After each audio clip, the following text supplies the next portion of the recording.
Bienvenue à toutes et à tous. Merci de nous recevoir chez vous au sommaire de cette principale édition de la mi-journée.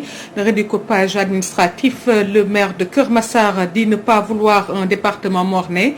Ndiaye Diop préconise le règlement des limites géographiques entre Keur Massar et les communes limitrophes et demande parallèlement l'appui financier de l'État du Sénégal. Vous l'entendrez dans cette édition. Et puis nous aborderons ce drame à l'hôpital de Linguère après la réaction du SAMES, le SUTSAS de Louga coopère. Ces blouses blanches soutiennent qu'ils ne vont pas cautionner que leurs collègues soient sacrifiés. Keur Massar foudroyé par les travaux inachevés sur les ouvrages destinés au réseau de drainage des eaux pluviales.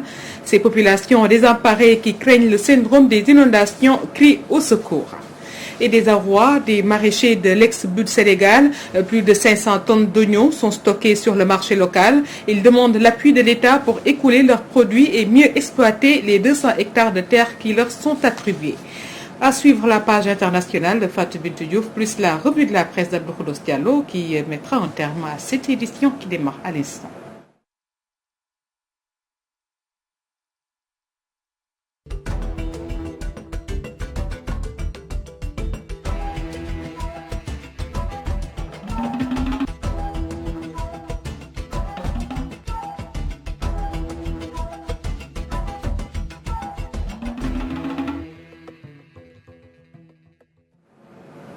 Bonjour à tous et à tous. Le premier maire de Keur Massar dans l'histoire de la décentralisation, Mbacké Diop, ne veut pas un département mornais.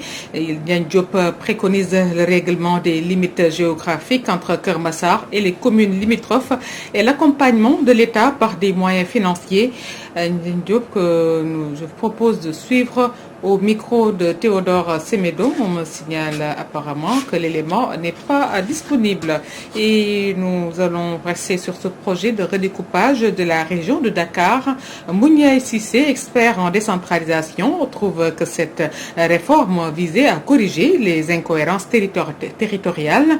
Elle devrait alors être globale et non sélective. Selon lui, ce projet qui va impacter le fichier électoral nécessite un débat inclusif entre les parties prenantes. Mouniaï Cissé est interrogé par Kokando. Le redécoupage de la région de Dakar n'aurait pas posé de problème si c'était global. Je veux dire parce qu'il y a un souci de correction des incohérences territoriales. Mais ce n'est pas seulement dans la région de Dakar. On en trouve ces incohérences territoriales-là à Thiès, par exemple à Mbour, Malicounda. On en trouve à Fatick, à Ziguinchor, à Kaffrine. Donc si on doit aller vers une approche de correction des incohérences territoriales dans le cadre de la décentralisation, l'approche ne doit pas être sélective. L'approche doit être globale. On corrige ces incohérences-là partout où elles sont constatées. Maintenant, ce qui pose problème, c'est pourquoi seulement dans la région de Dakar. Et c'est ça qui fait que donc l'on comprend des manifestations et contestations ça et là. Ça, c'est un aspect. L'autre aspect, c'est que de telles réformes doivent être inclusives, doivent impliquer les citoyens concernés. Je veux dire que ces citoyens doivent être consultés par rapport à ces réformes. Je crois que s'il y avait une consultation de ces citoyens, il y aurait eu moins de problèmes. Maintenant, il est clair que c'est des réformes qui vont impacter le processus électoral par la redéfinition de la carte électorale, mais également par l'affectation d'électeurs à de nouvelles circonscriptions électorales, mais aussi par la production de nouvelles cartes électeurs pour les citoyens concernés par cette réforme. La sortie du SAMES pour défendre l'ex-directeur de l'hôpital Magatte Lô de Linguère et certains du personnel mis en examen par le parquet du tribunal de grande instance de Louga. C'est au tour de l'union régionale du SUTSAS Louga d'entrer dans la danse face à la presse. Ces blouses blanches déclarent qu'ils ne vont pas cautionner que leurs collègues soient sacrifiés. Écoutons Ali Nebede du SUTSAS de Louga au micro de Marcaire. Devant la mémoire des bébés disparus lors de l'incendie survenu à l'unité de néonatologie de l'hôpital Magatte Lô de Linguère. Par ailleurs, l'Union régionale de Louga s'insurge contre les sorties médiatiques de la part des autorités sanitaires à l'endroit de nos collègues incriminés.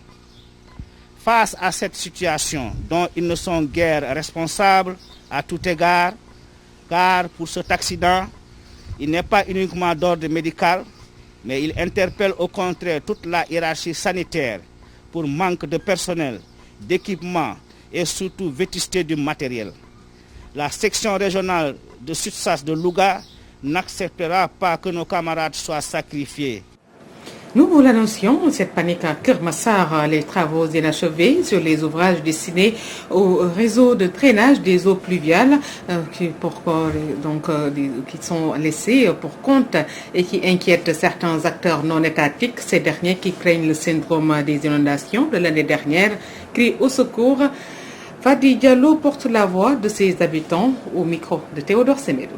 Nous sommes inquiets parce qu'effectivement, il y a eu des travaux qui ont été démarrés, mais il y a eu au niveau de certaines localités jusqu'à présent, nous ne savons pas ce qui a été prévu. Ils nous ont dit qu'il y aura des systèmes de pompage et des bassins qui vont être érigés, si nous prenons l'exemple de Aladji Paté. Mais jusqu'à présent, nous sommes au mois de mai, il n'y a rien qui a été positionné et nous nourrissons la crainte qu'une fois que les pluies vont commencer à tomber au niveau de Keur Massar, que nous vivions une situation encore pire, dans la mesure où les travaux de l'autopont de Keur Massar ont démarré, chose vraiment que nous nous félicitons, mais c'est une chose aussi qui va occasionner d'autres difficultés. Aujourd'hui, vous avez vu les difficultés de mobilité qui existent dans Keur Massar. Quand les pluies vont arriver, beaucoup d'axes aujourd'hui empruntés par les populations ne seront plus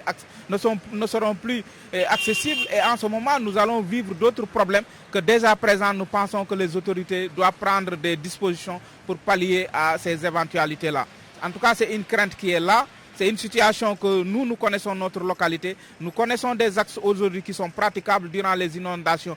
Ils ne le seront plus, ces axes-là. Donc faudrait-il que des solutions pérennes et durables puissent être proposées dès à présent. Si rien n'est fait, nous pensons que nous risquons de vivre pire que ce que nous avons vécu l'année dernière. Et ce n'est pas quelque chose qui sera souhaitable car la population ne s'est pas encore remise de cette situation de l'année dernière, qui a été une catastrophe. Au niveau de Keur Massar, il faudrait que les techniciens, les responsables, les ministres concernés puissent prendre les dispositions nécessaires déjà à présent, car nous sommes à 1 voire 2 mois de l'hivernage pour que l'on puisse épargner ces populations de cette souffrance qui encore hante nos esprits au niveau de la commune de Keur Massar.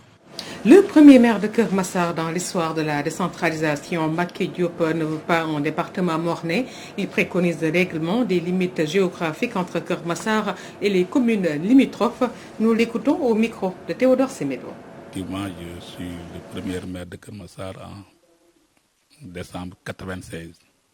Aujourd'hui, en 2021, on passe maintenant à la départementalisation. En tout cas, c'est un vieux vœu des habitants de Keur Massar, mais j'ai toujours dit, département pour département, il y a quelque chose à dire. Mais l'État doit penser à beaucoup de choses. Quand on faisait de Guédiawaye un département, Guédiawaye a eu tous les problèmes tout au début, parce qu'on a érigé un département sans ressources. En tout cas, nous ne sommes pas encore informés officiellement, mais nous avons notre mot à dire pour que ce département soit une réalité. Il faut des mesures d'accompagnement, il faut qu'il y ait des usines, il faut que le commerce, il faut que ça se développe, des infrastructures. Et aujourd'hui, le département qui va être érigé aujourd'hui, on va faire au début avec la commune, il n'y a même pas encore d'infrastructure pour mettre ce département-là. Il n'y a pas d'hôpital, il y a de l'hôpital, aujourd'hui le centre de santé de Keur Massar, c'est un centre de santé.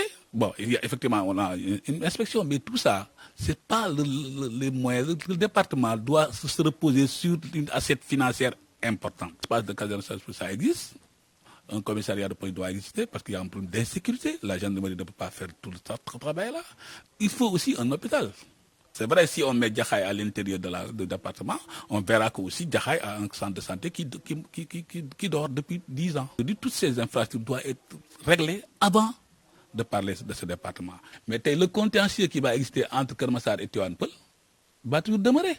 Aujourd'hui, les gens disent, il s'agit maintenant d'appeler les séries pour dire que oui, effectivement, votre commune s'arrête là. Cette fois-ci, c'est une occasion aujourd'hui. Et je crois que l'État prendra toutes ses responsabilités pour que les limites soient visibles et claires et qu'il n'y ait plus de problèmes entre des communes. Voilà, parlons à présent des maraîchers de l'ex-But Sénégal qui ont entamé les récoltes. Au total, 500 tonnes d'oignons sont disponibles sur le marché local. Regroupés au sein d'un GIE, ces maraîchers veulent un soutien de l'État pour mieux exploiter les 200 hectares de terre qui leur sont attribués. Mohamedou Ba est leur porte-parole. Nous l'écoutons au micro de Najib Sagna. Nous avons 200 producteurs qui sont des pères de famille. Le problème, nous n'avons pas de l'eau. C'est que c'est le Filifili qui nous livre, c'est notre seul partenaire. Donc l'État ne voit pas encore comment nous sommes ici. Nous gérons entre nos maigres moyens pour faire notre mieux. On a un problème d'écoulement parce qu'actuellement, nous n'avons récolté que 2 hectares. Environ, on a 5 hectares ici. Donc on a encore des méventes. À chaque fois, il y a des prédateurs. On dirait des prédateurs fonciers. À chaque fois, ils viennent ici, mais ils nous trouvent là. Nous sommes présents, toujours nous sommes là. Puisque nous avons un bail, presque 200 hectares aussi, nous avons un bail. Donc nous avons travaillé ici, aussi nous resterons là. Celui qui arrive aussi, nous trouve là ici. Nous lançons un appel à l'État. Parce qu'ici, nous avons aussi des cadres, des diplômés. Il y en a parmi nous. Donc nous lançons à l'État de revoir les jeunes, de nous aider aussi. Il saisit d'une importante quantité de médicaments hors circuit. Le secrétaire général du syndicat des pharmaciens privés du Sénégal dénonce et parle d'une pratique dangereuse pour la santé des populations. Selon Dr Hassan Diop, il faut alourdir les peines pour les personnes impliquées dans le processus de vente de médicaments hors circuit. Dr Hassan Diop au micro de Kokando. Le syndicat des pharmaciens privés dénonce ce trafic du fait de ses impacts sur la santé, du fait de ses impacts sur l'économie et même sur l'investissement dans le domaine de la pharmacie. Tant que les points de vente illicites sont là, et pour nous ce sont ces personnes-là les receleurs, je crois que le trafic va encore continuer. Donc nous sommes vraiment un sentiment de désolation face à ce manque de volonté politique du côté de l'État. Nous on a fait le déplacement jusque là-bas. Ce sont des médicaments qui sont extrêmement dangereux. Nous avons vu sur place des sérums antitétaniques, donc des produits injectables qui ont été transportés avec de la glace, avec des poissons dans des conditions inadmissibles. Je ne parle même pas de la qualité du produit. Ce qui nous paraît extrêmement important, c'est la suppression des points de vente illicites de médicaments. Nous avons ce trafic parce que simplement il y a des receleurs. Nous avons ce trafic parce que simplement nous avons des points de vente qui ont pignon sur rue disséminés sur le territoire national. Et que l'État prenne vraiment son courage à 2 mains pour fermer tous les points de vente illicites de médicaments. Après ça, maintenant, criminaliser le trafic. Voilà, recrudescence des agressions des personnels de santé du district sanitaire de Diofior. La section sud-est de la localité dénonce et demande à ce que justice soit faite. Écoutons à ce propos cher Sidatissar. Il s'est entretenu avec Alassane Ba. Suite au cambriolage du poste de santé de Boyard dans la nuit du 1er au 2 mai, un malfaiteur encagoulé armé d'un gourdin et d'un couteau s'est introduit dans le logement de l'infirmière chef de poste de Boyard, l'agressant sauvagement ainsi que son assistante. Nous soulignons au passage que ces faits sont devenus récurrents dans le district sanitaire de Diofior. Devant ce climat d'insécurité qui met en péril nos propres vies, nos membres de cette sous-section Diofior, nous dénonçons avec la dernière énergie ces actes odieux, indignes et exigeons que justice soit faite. Avec de surcroît le renforcement optimal de la sécurité des agents de santé. Par ailleurs, nous soulignons que 75% des postes de santé sont gérés par des femmes et la situation financière des comités de développement sanitaire ne leur permet pas de payer des gardiens dignes de ce nom. En effet, tous les postes cambriolés ont des gardiens, sauf celui de Ngounoumane, et malgré cela, ils ont été attaqués. La santé étant une compétence transférée, malheureusement, aucun personnel n'est recruté par les collectivités territoriales. En cet effet, nous exigeons des affectations d'agents de sécurité de proximité dans les différentes structures. En outre, cet état fait pose la pertinence et l'urgence de revoir les conditions de travail et de sécurité des paramédicaux, car ces actes criminels similaires se sont déroulés impunément dans d'autres districts sanitaires. Ainsi, pour la circonstance et dans un état d'indignation, la sous-section de Diofior tient l'État pour responsable de cette situation et les conséquences qui pourraient en découler. Et parlons à présent des femmes transformatrices de Bargny qui veulent des parts dans la vente des actions de la centrale et une manière de compenser des pertes subies pendant des années de combat. Elles exigent également qu'on leur rende la localité où se situe la centrale pour leur permettre de l'occuper pour y travailler. C'est un reportage de Najib Saïan. Les femmes transformatrices de poissons de Bargny, au cours d'un dogu offert par Lumière Synergie pour le développement, sont revenues sur le problème de la centrale. Pour elles, aujourd'hui que l'unité industrielle est fermée et que les créanciers réclament sa vente, les femmes de Bargny doivent avoir une part importante dans les produits de vente afin de compenser les pertes énormes subies depuis l'implantation de la centrale. Ces femmes qui ont d'énormes difficultés pour travailler veulent que l'État leur rende l'espace où se trouve la centrale. On sait que la centrale est dans la main de la justice. Je pense que c'était un combat de David contre Goliath. On a gagné le combat et on fait appel à l'État de nous donner notre part, parce que ce qui nous appartient. Parce qu'on sait que là où on a installé la centrale à charbon, il y avait un lotissement, un minimum de 1433 parcelles. La Sénélec avait donné aux propriétaires 1 milliard, et ces 1 milliard-là, c'est dans la main de la commune. Donc nous, on demande les terres qu'on avait, les terres qui étaient dédiées aux victimes de l'érosion côtière, que l'État redonne ces terres-là aux victimes de l'érosion côtière, parce qu'on ne sait pas, on n'a pas encore vu d'autres programmes qui va accompagner les victimes de l'érosion. Ce sont des milliers de femmes qui font face à la centrale et aux nombreux projets financés par les banques. C'est pourquoi elles pensent qu'il est temps que les banques les remboursent également. Le projet de départementalisation de Keur Massar, partagé entre contestation, découpage, doléances des populations pour l'accompagnement de l'État en infrastructure, Théodore Semedo. Voilà un élément qui n'est pas disponible. Et parlons sécurité des frontières. Le Puma a construit un poste de police à Kélimandanda, village frontalier avec la Gambie, un joyau apprécié par les populations de cette zone très confrontées à l'insécurité. N'est-ce pas, Al-Sanba? La commune de Nganda vient de bénéficier d'un poste de police construit par le Puma à Kélimandanda, village frontalier avec la Gambie. Baïna Sissé, maire de la localité, dit toute sa satisfaction à avoir un tel joyau dans cette circonscription administrative. Donc, sans nul doute, à assurer aux populations vivant le long de cette zone une meilleure sécurité. Et c'est le lieu donc, pour moi, au nom de toute la population, de dire toute la joie que nous éprouvons à avoir ce beau joyau. Remercier son Excellence, Monsieur le Président de la République, pour nous avoir gratifié un tel bijou. Le coordonnateur national du Puma, Moussa Sow, venu pour l'inauguration, lui, revient sur la construction et l'importance de ce poste de police. Par-delà la rapidité des travaux et le coût réduit de l'exploitation, ce bâtiment avec une dalle en béton et une ossature en fibre optimale résiste contre l'eau et la chaleur. Donc, cette technologie novatrice vise à appuyer les forces de défense et de sécurité en infrastructures et équipements dans les zones frontalières et aider à mettre fin aux points de passage clandestins.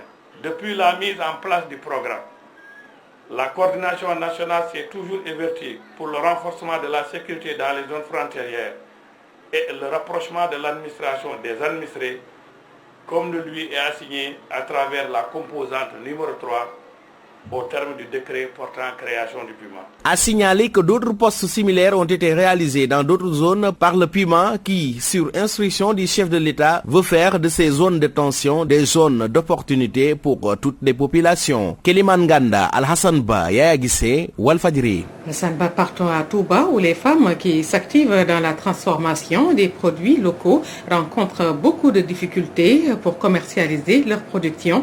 Pour mettre fin à la souffrance des femmes, des partenaires ont signé des conventions avec elles.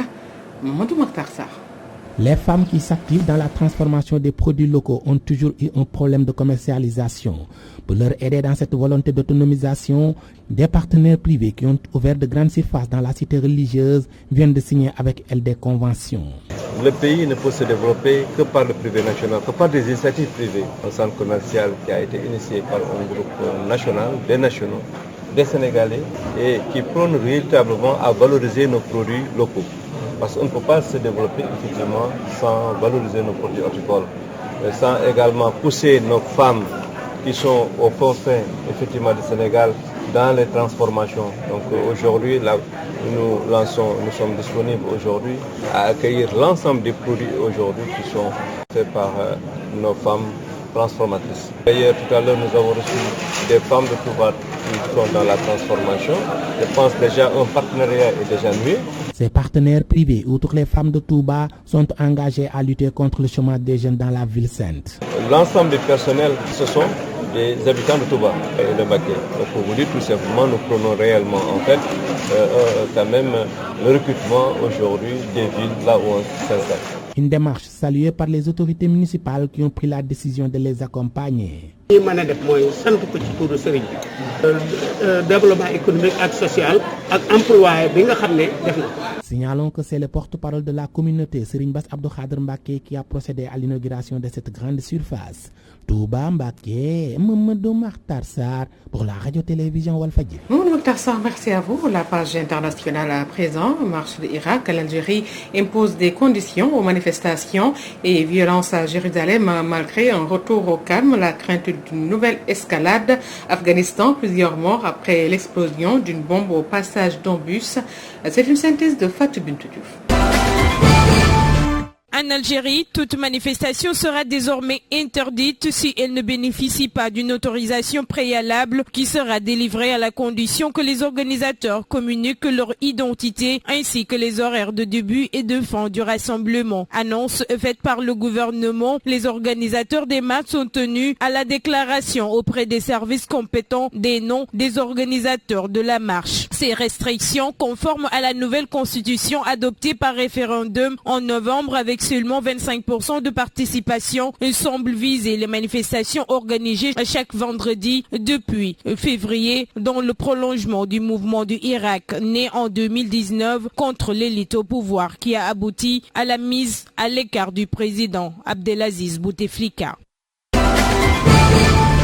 Et puis en Afghanistan, au moins 11 personnes ont été tuées dans l'explosion d'une bombe qui a frappé un autobus et quelques heures avant que les talibans ne décrètent un cessez-le-feu de 3 jours pour l'Aïd el-Fitr, annoncé ce lundi. Dima, le ministre de l'Intérieur. Cet attentat s'est produit dans la nuit de dimanche à lundi dans la province de Zaboul, au sud-est du pays, a précisé à la presse Tarek Arian, le porte-parole du ministère. Le diplomate américain de plus haut rang, dont la capitale afghane Ross Wilson a qualifié l'attaque de samedi d'odieuse et d'impardonnable. Un acte inhumain a lâché le pape François, tandis que l'Inde a prôné le démantèlement des sanctionnaires terroristes et un cessez-le-feu. L'Iran voisin a de son côté mis en cause le groupe État islamique et son inhumanité. Et enfin, au Jérusalem, des affrontements entre Palestiniens et policiers israéliens ont fait plus de 200 blessés ce lundi 10 mai sur l'esplanade des mosquées après un week-end de violence à Jérusalem-Est. Face à cette escalade, une réunion du Conseil de sécurité de l'ONU est prévue ce lundi dans la journée sur la situation à Jérusalem. À la demande de la Tunisie, la reprise des violences a coïncidé. Il faut rappeler également que la reprise des violences a coïncidé avec la journée de Jérusalem, marquant selon le calendrier hébraïque la conquête de Jérusalem-Est par l'État hébreu. Et tôt ce matin, des centaines voire des milliers de Palestiniens ont lancé des projectiles en direction des forces de l'ordre israéliennes positionnées à l'intérieur de l'esplanade des mosquées, 3e lieu saint de l'islam nommé Monte de Temple par les Juifs. Nous sommes au dernier virage de ce journal consacré à la revue de la presse. C'est avec Abdou Khoudoss Diallo. Nouvelle carte administrative, la charité mal ordonnée d'Oumar Gueye à la une de Walf au quotidien. Le maire de Sangalkam déleste son rival de Bambilor de l'essentiel de ses recettes fiscales. Keur Massar, Yombol Sud, Malika et Boune sous haute tension car les populations de ces localités sont très remontées contre le ministre des collectivités territoriales Oumar Gueye, constate le confrère. Elle l'accuse d'avoir fait preuve de mépris à leur égard, écrit le journal. Macky redessine la carte des collectivités territoriales, indique Direct News. La ville de Dakar enterrée et 3 nouvelles villes naissent. D'autres grandes villes de l'intérieur seront charcutées, informe le journal. qui rappelle que la perte des capitales pour Diouf et Wade a été déterminante dans leur chute. Contestation des conclusions de l'audit du fichier électoral, l'opposition en mode veille s'exclame sur du quotidien. L'éclairage du professeur Serigne Thiam, enseignant-chercheur à la faculté des sciences juridiques de l'UCAD, sur le rejet de l'audit du fichier, il souligne que l'opposition est dans son droit d'interpeller le pouvoir sur l'analyse du fichier base d'une élection transparente, rapporte le journal. Pendant ce temps, ça pique et réplique entre Mbaye Ndiaye et Amadouba dans le quotidien. Querelle de parcelles. Fais attention à ceux qui te poussent à des combats, pique Mbaye Ndiaye. Tu vas me permettre de te concurrencer auprès de Macky, réplique Amadouba, relève le confrère des relations en dents de scie, note le quotidien. En tous les cas, Macky lui insiste sur la déconcentration et la décentralisation des actions du programme d'urgence, pointe le soleil. Séminaire gouvernemental sur le programme d'urgence pour l'emploi et l'insertion des jeunes. Les recrutements lancés cette semaine, titre le quotidien gouvernemental qui indique que nous allons vers un système de quotas par département. Seulement 1500 travailleurs risquent d'aller en chômage, alerte Dakar Times. 9 entreprises étranglées par les ICS s'organisent pour dénoncer des décisions prises par le ministre des Mines Omar Sarr et le directeur général des ICS Alassane Diallo, informe le journal. Alors, emploi des jeunes, Macky la DER des décisions à la une de l'Observateur. Désormais, tous les noms des bénéficiaires seront publiés. La rallonge de 29 milliards francs CFA et la nouvelle condition d'éligibilité à lire à l'intérieur de pages du journal. À présent, procès en diffamation de Souleymane Teliko contre Madiambal Diagne. Source A expose les preuves des deux parties. Maître Baboucar Cissé et conseil de Madiambal Diagne. Mon client s'est fondé sur le rapport financier et narratif écrit par les chambres extraordinaires en 2015. Qu'il l'apporte, réplique Maître Cyril Clédorli, avocat de Téléco. Si le patron du groupe Avenir Communication ne l'apporte pas, soutient-il, il n'aura pas satisfait aux obligations de la loi, rapporte le journal. Retrouvez l'écho spirituel de Serigne Moustapha Sy dans le journal Les Échos. Actuellement, personne nommé spirituellement supérieur. À l'heure actuelle, personne n'a un comportement digne d'être mon kilifa, rapporte le journal. Place à Libération, l'usine de transformation de poissons montée par Saint-Louis, sur production au cœur d'un rapport de la Santif, la lessiveuse chinoise cernée à l'origine des soupçons de blanchiment, de gros versements suivis de retraits opérés dans un compte ouvert au nom du responsable administratif de la société. Une information judiciaire ouverte, les mises en cause inculpées, informe le journal. Sport, pour terminer à la une. Le stade légal, le Real rate une occasion en or. Le titre toujours possible s'interroge nos confrères. Bonne lecture. Merci beaucoup à Wabdou Khodos Diallo de nous avoir parcouru les journaux et c'est avec vous que nous allons clore définitivement cette édition assurée du côté technique par Issa Khadiagne, Adjaratou Penda Diallo Gueye. Merci à toute l'équipe rédactionnelle et retrouvez à 14h Abdoulaye Bob pour l'édition en Wolof. Excellente suite de programme sur Wolf TV, la voix des sans-voix.